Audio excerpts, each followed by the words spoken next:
Welcome back, CruiseHollers, or hello if you're new to this channel. Where in this video I'll take you through what I believe to be the top 10 shore excursions in Halifax, Canada. A cruise of the Canadian Atlantic coast is often a chance to visit small historic towns, whilst enjoying eating a lobster roll and also having a more relaxed day of exploration when on shore. The outlier to that on most itineraries is the Nova Scotian city of Halifax, which is one of Canada's biggest cities and somewhere where you are likely to be greeted by the sound of heavy industry and juggernauts instead of seagulls and fishermen. That's not to take away from Halifax, as it's a great port to visit, and I love my time on shore there exploring. But it does mean that if you prefer the more relaxed nature of most of the east coast of Canada, you may want to head out on excursion. Thankfully, there are many great options for those visiting Halifax who want to do just that, and you can head out and explore all that Nova Scotia has to offer. But just what are the top 10 Halifax shore excursions? That's what I look to answer in this list, which is based on my own experience of visiting the port on a cruise holiday, and the research that I did before visiting there. So as ever, don't forget to like and subscribe, and why not leave a comment below with the shore excursion you would love to do in Halifax, or the one that you did when you visited there. My name is Darren, and this is my look at the top 10 Halifax shore excursions. The city of Halifax is easy to explore on your own, but with the size of it, and with just how much there is to see there, the best way for many is to take a walking tour. Starting at the port, you are taken along the waterfront to take in the historic dockside buildings, before heading through the city and heading up to the hilltop citadel.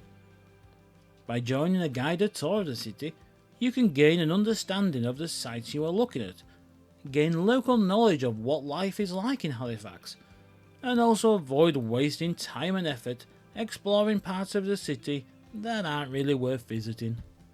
Halifax is a city built along its large waterfront, and that arguably makes it best to view from the water itself. And whilst you will see plenty from the cruise ship, a tour of the harbour on board a smaller boat really gets you close to the waterfront, to Cable Wharf, and to the city's naval dockyard. There are plenty of options for doing all of that, including tall ships, duck boats, and modern tour ships, and many of them are able to book directly via your ship to make use of any onboard credit.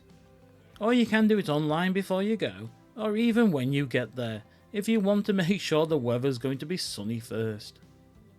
If you want to explore the city, but you also want to just explore the sites that are of interest to you, while simply driving past the ones that aren't quite so interesting, a hop-on hop-off tour bus is the right choice for you. These allow you to spend a day hopping around the city, seeing just what you want to do, but also getting to see the rest of Halifax. And the thing about a hop-on hop-off bus in the city is not only is it a traditional London route master, but it is decked out in a bright pink livery. There are many things that come to mind when you think of Canada, including bears, maple syrup, and friendly locals. But one thing that may not come to mind is locally made wine.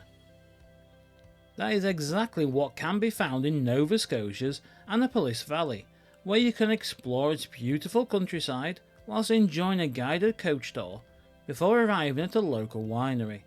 After a tour of the grounds, you will see how the wine is made and get to try a tipple or two for yourself.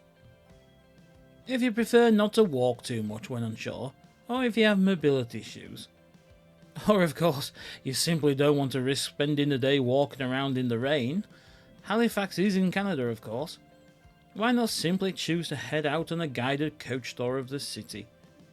You can see many of the city's main attractions, including the Citadel, the Titanic Memorial, the waterfront, and many of its impressive historic buildings, right from the window of your coach. If you visit Halifax on a cruise, you won't be able to miss George's Island, as it is found just off of the city's waterfront and right next to the main terminal building. It acts almost like a roundabout as ships have to head around it to turn around, before heading back out to sea. But when you look at it from the top deck of your ship, it just whets the appetite as to what can be explored on the island's fortress. Thankfully, the island and the fortress itself is now a tourist attraction, and it can be easy to head across to it on board a small ferry, with many cruise lines allowing you to book with them to do just that. Whilst we have mentioned a number of different types of city tours elsewhere on this list, it is possible to take on the best aspects of all of them by taking on the full city tour, where you do some of it by coach and then you do some of it by boat. There are a number of different variants to these all-day tours, allowing you to pick the one that works the best for you and allows you to see most of what interests you and your family. For many of those visiting Halifax, especially for those from across the pond in Europe, the first time many of us have heard of the city was in relation to the Titanic disaster. No matter if you have an interest in maritime history, have a link to Belfast, Liverpool or Southampton, or you just love a good romantic movie, so many of us know all about the ship and what happened to her on that ill-fated inaugural journey. If that is one of the reasons for choosing to visit the city on a cruise, the great news is that there is plenty to see and do in the city that really gives you an insight into the disaster. Places such as the Maritime Museum of the Atlantic, a Titanic Memorial, and also a number of cemeteries found around the city, all linked to the aftermath of the disaster, and there are plenty of opportunities to explore much of it by taking a tour around Halifax's Titanic sites of interest. There are a few images of Canada that instantly come to mind, and that are used in the advertising of the Canadian Tourist Board, including the CN Tower, bears catching salmon in forests, float planes taking off in front of the Vancouver skyline, Niagara Falls, and then there is always a pristine White House with a red top. That lighthouse is located at the small tourist village of Peggy's Cove, which is an historic fishing village that seems to be still set in a distant past. A trip to Peggy's Cove is the excursion I chose to do when I visited the city, and I am so glad that I did just that. The journey along the coast to the cove takes in some stunning scenery, including many other small hamlets, and your time in Peggy's Cove itself is like stepping back in time, or into an episode of Murder, She Wrote. If you have a long day in port when visiting the city of Halifax and really want to see and explore as much as possible, it is possible to mix and match several of the different elements of this list to create a full day tour away from the ship, or by breaking it up into morning and afternoon journeys.